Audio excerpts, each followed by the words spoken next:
सबसे पहले यहाँ हम प्लांट टिश्यूज के बारे में पढ़ रहे हैं। मेरिस्टेमेटिक टिश्यूज, ये एक प्लांट टिश्यू है। इसमें the growth of plants occurs only in certain specific regions. जो प्लांट की जो ग्रोथ होती है वो जरूरी नहीं है हर जगह से ही प्लांट बढ़ता जाता है, एक सर्टेन स्पेसिफिक रीजन होता है जहां से ये प्लांट जो है ग्रोथ करता है।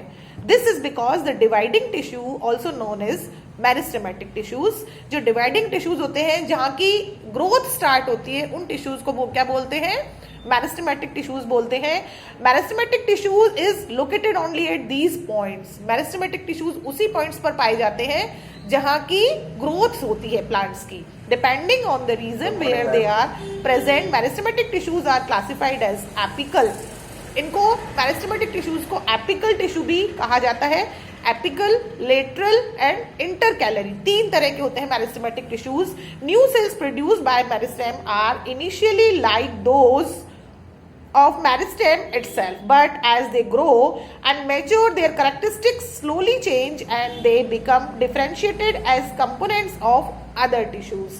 देखिए ये एक प्लांट का एक लीनियर डायग्राम ऐसे ही दिखा रखा है लाइंस के थ्रू। इसमें सबसे ऊपर एपिकल, एपिक्स बोलते हैं ना सबसे टिप को, एपिकल टिश्यूज, फिर बीच में है इंटरकैलरी और नीचे ही नीचे है लेटरल मेरिस्टेम। इस तरह से मेरिस्टेमेटिक टिश्यूज तीन तरह के बताए हैं इसमें।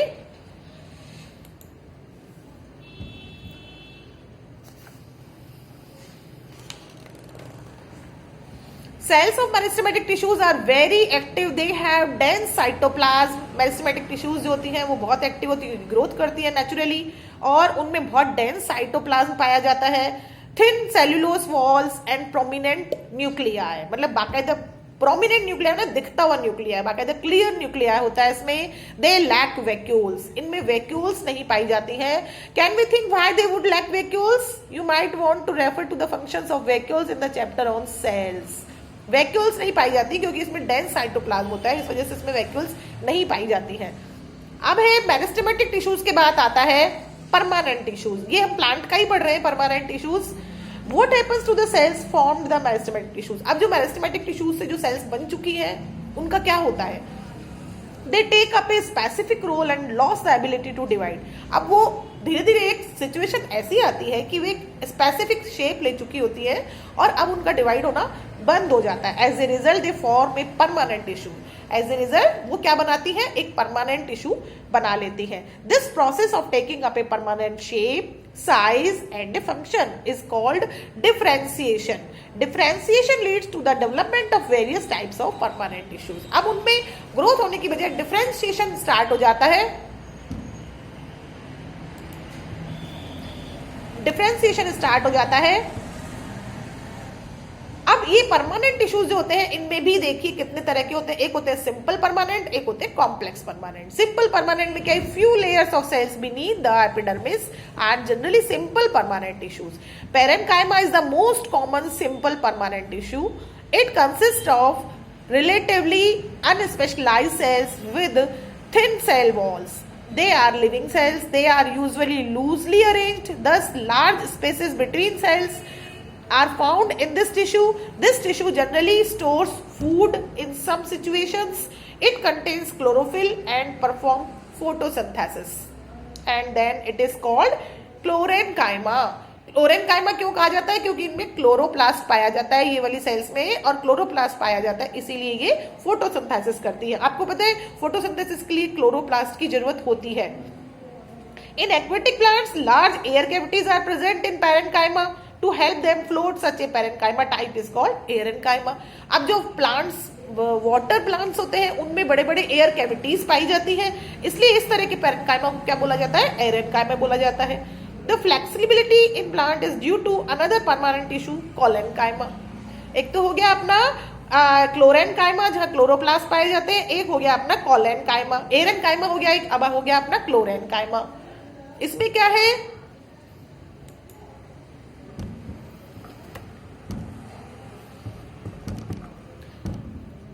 It allows bending of various parts of a plant like tendrils and stems of climbers without breaking। इसका मेन फंक्शन क्या है कि ये प्लांट को कैसे भी बेंड कर दो टूटती नहीं है, और टेंड्रिल्स मतलब जो लिपटी हुई जो होती है ना, क्रीपर्स जो होते हैं उनमें इस तरह की पाई जाती है।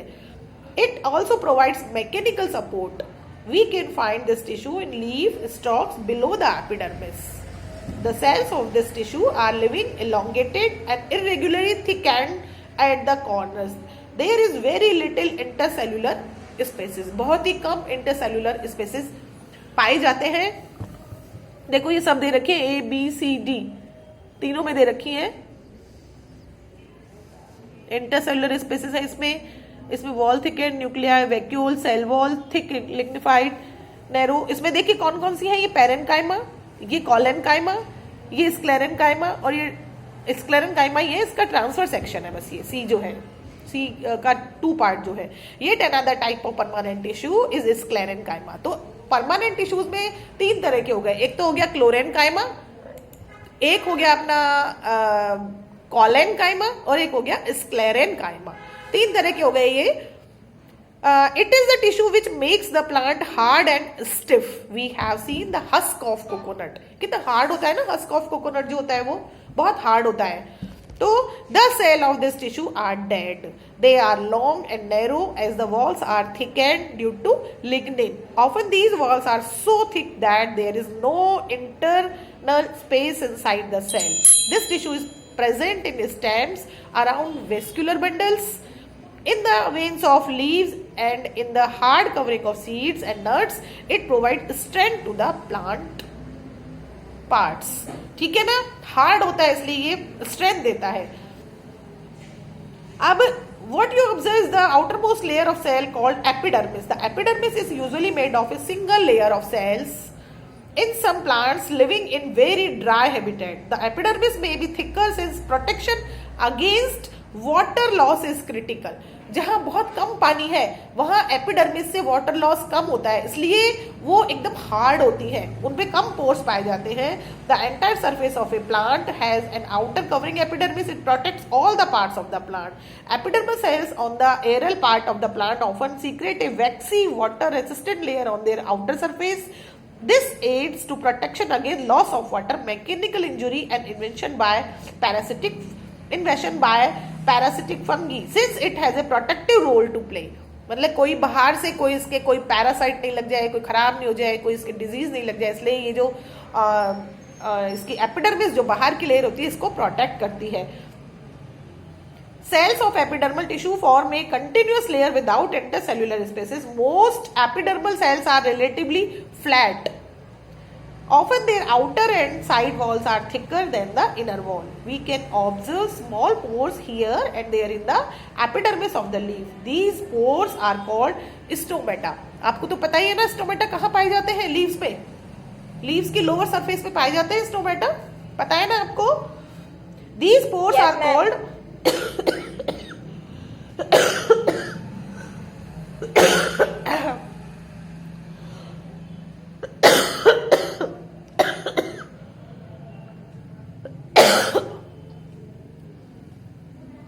sorry